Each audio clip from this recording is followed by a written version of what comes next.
Al-Imamul Ghazali memberikan nasihat. Katanya, la saghair ma'al istimrar wala kabair ma'al istighfar. Tidak ada dosa kecil kalau dikerjakan terus-terusan, dan tidak ada dosa besar kalau tiap hari digempur dengan istighfar. Ini nasihat Imam Ghazali buat kita semua tentu dalam menjaga hati. Kalau kamu berbuat dosa, jangan lihat besar kecilnya, tapi lihat kepada siapa dosa kau kerjakan itu. Kalau kau mendapat sebuah nikmat, jangan juga lihat besar kecilnya, lihat siapa yang memberi nikmat itu. Contoh, kalau kita dikasih uang 10.000 rupiah, yang ngasih presiden, itu uang 10.000 jadi kebanggaan kita itu. Kemana-mana kita cerita, kemana-mana kita kasih orang lihat 10.000 nih dikasih presiden. Presiden yang memberi. Bagaimana kalau Allah yang memberi kita ini? Jangan lihat besar kecilnya suatu nikmat, lihat siapa yang memberi. Jangan juga lihat besar kecilnya dosa, tapi lihat kepada siapa dosa kau kerjakan. Oh, kalau dipikirin bagi-bagi, ada dosa besar, ada dosa kecil, kita terangsang ngerjain yang kecil. Kecil lah, enteng. Lalu ditumpuk-tumpuk toh akhirnya jadi banyak juga.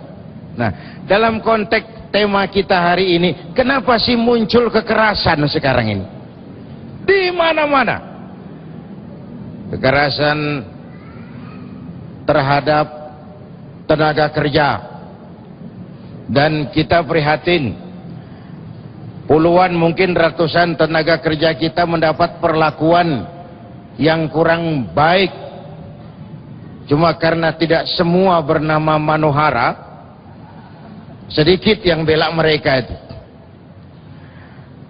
Kekerasan di rumah tangga, kekerasan dalam kehidupan sehari-hari.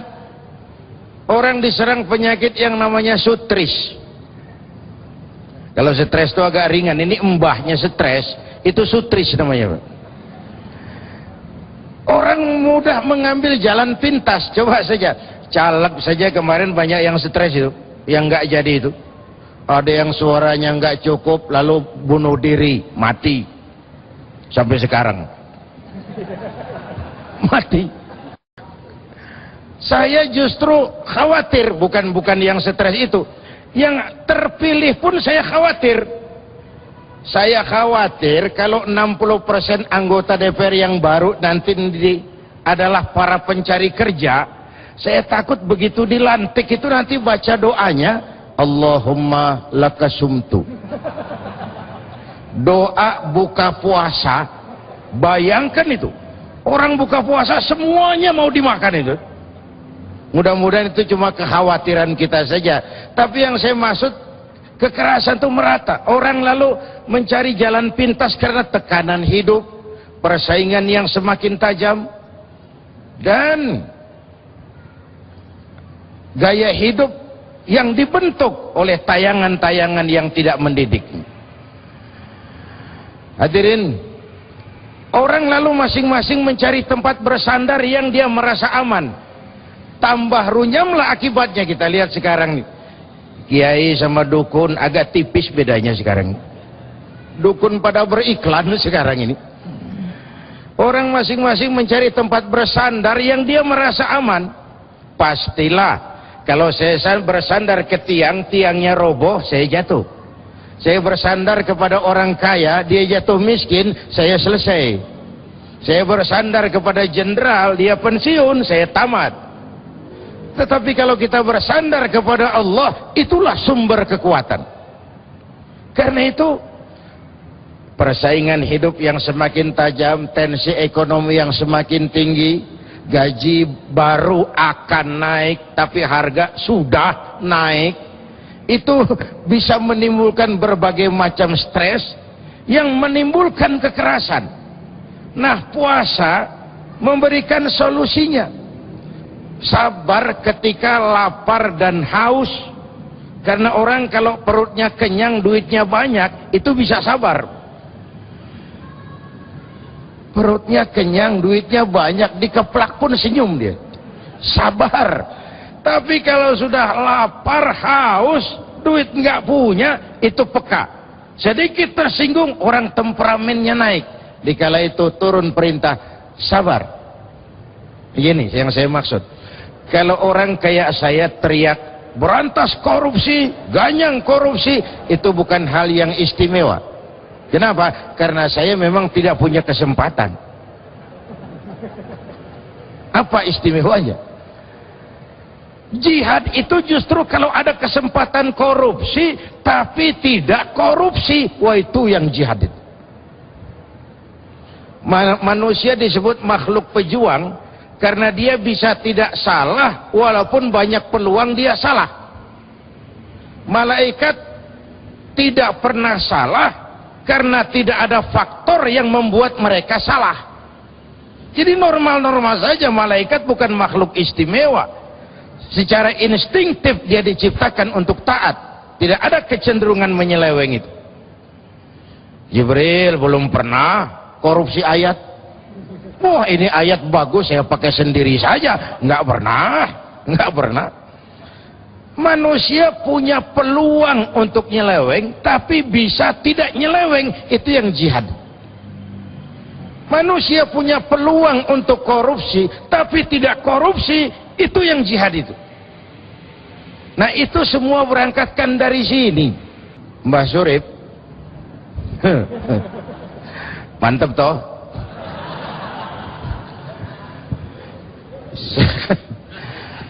Ini ngomong-ngomong Mbah Surip nih Pak Kiai. Kita terusin, kita lanjut. Harus kita perhatikan. Dan masuk tadi ke Mbah Surip. Nah, apa hubungannya tadi dengan Mbah Surip? Bingung semuanya di sini dan juga pemirsa. Mau tak gendong kemana-mana apa gimana? Silakan Pak Kiai, fadhol Pak.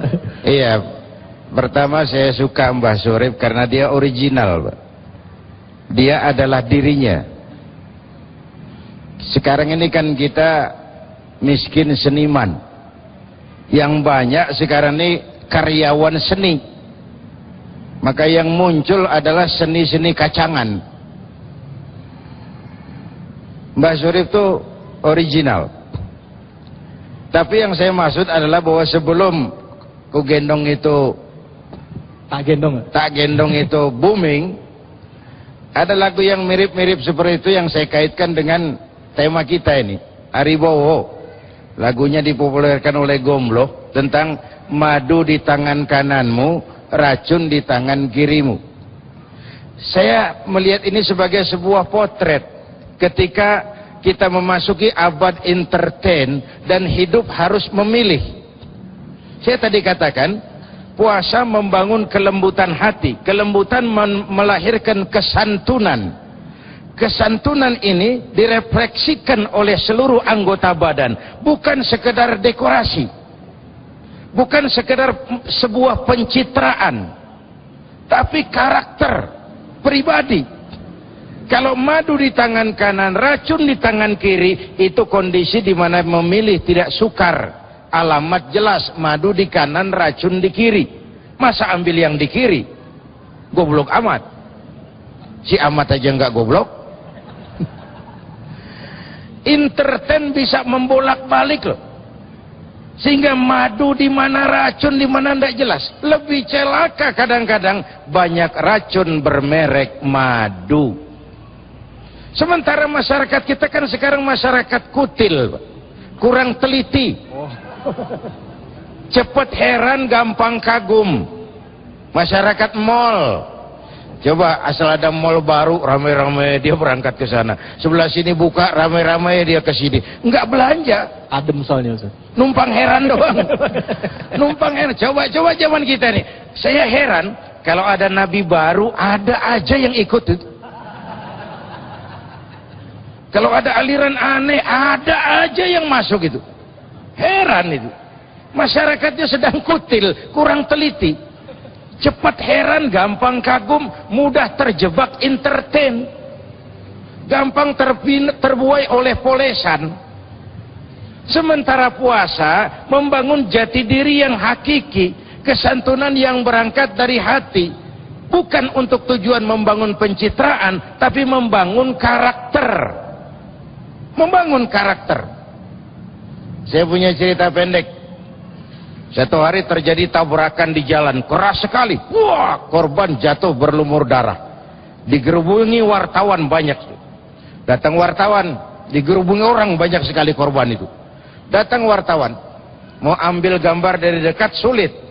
Banyak sekali orang ngerubung. Cari akal ini wartawan. Tolong saya dikasih jalan ke dekat korban. Orang menoleh semua. Saudara siapa? Saya bapaknya korban katanya.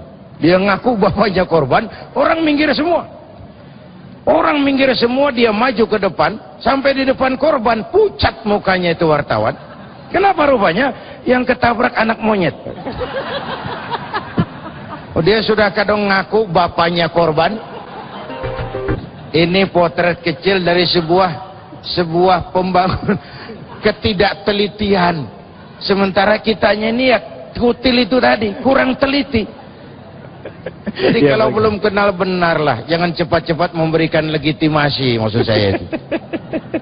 Ya baik, terima kasih banyak Pak Kiai. Aduh, mudah-mudahan wartawannya bukan saya itu ya.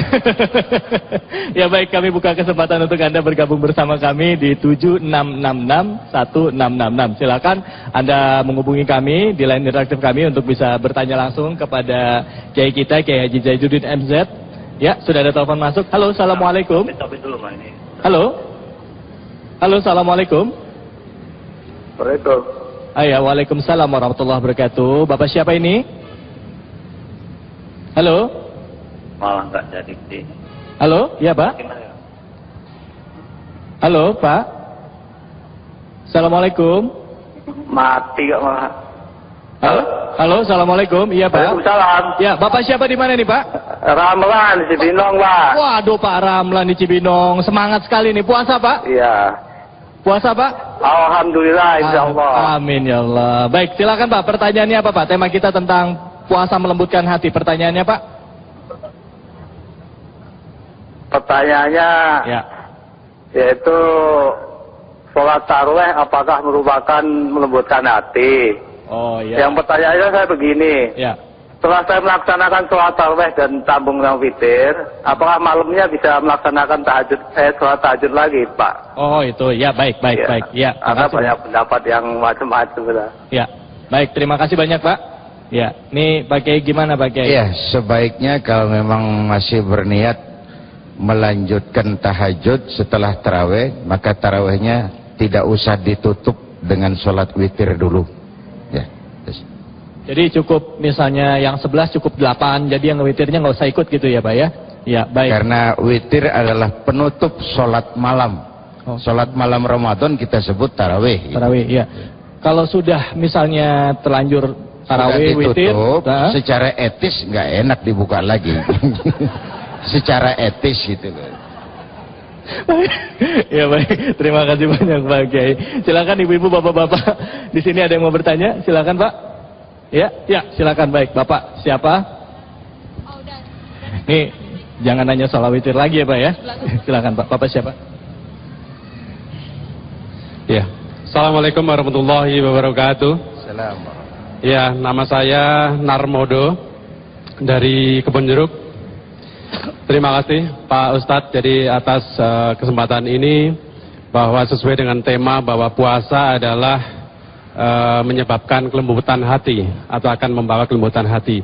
Tetapi kalau kita lihat bahwa sekarang ini atau mungkin belakangan kita lihat ada mungkin saudara-saudara kita atau kawan-kawan kita barangkali yang seakidah itu melakukan satu tindakan-tindakan yang semacam ya teroris atau terorisme begitu. Nah, tentu saya yakin mereka juga ikut melakukan puasa. Tetapi kenapa melakukan tindakan kekerasan seperti ini? Apakah puasanya memang tidak diterima ataukah ada yang salah di antara ajaran yang mereka terima? Demikian, terima kasih Ustadz. Wassalamualaikum warahmatullahi wabarakatuh. Tapi pada sisi lain melakukan tindakan kekerasan. Bapak Ibu hadirin yang saya hormati, kemarin kalau tidak salah saya sudah kita bicarakan sebagian tentang terorisme ini. Semua agama punya unsur radikalisme.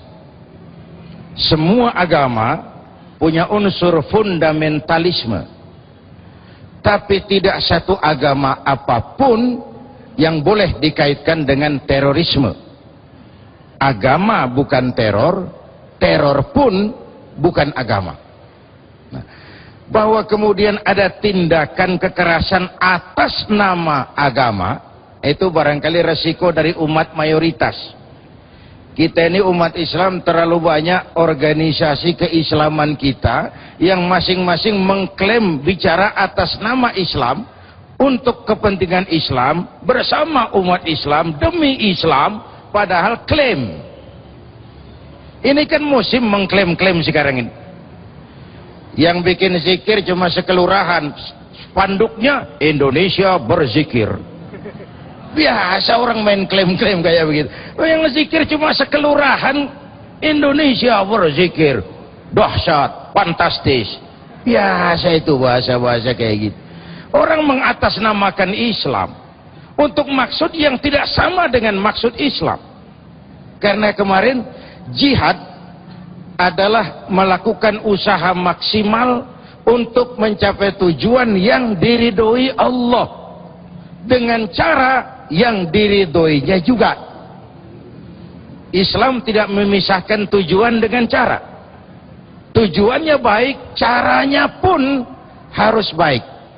Oleh karena itu, ya puasanya masalah sendiri, tapi tindakan kekerasannya juga soal lain.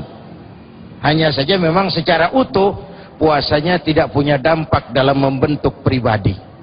Terjebak pada lagi-lagi rutinitas ritual. Puasa dikerjakan hanya untuk melaksanakan kewajiban, bukan untuk membangun pribadi.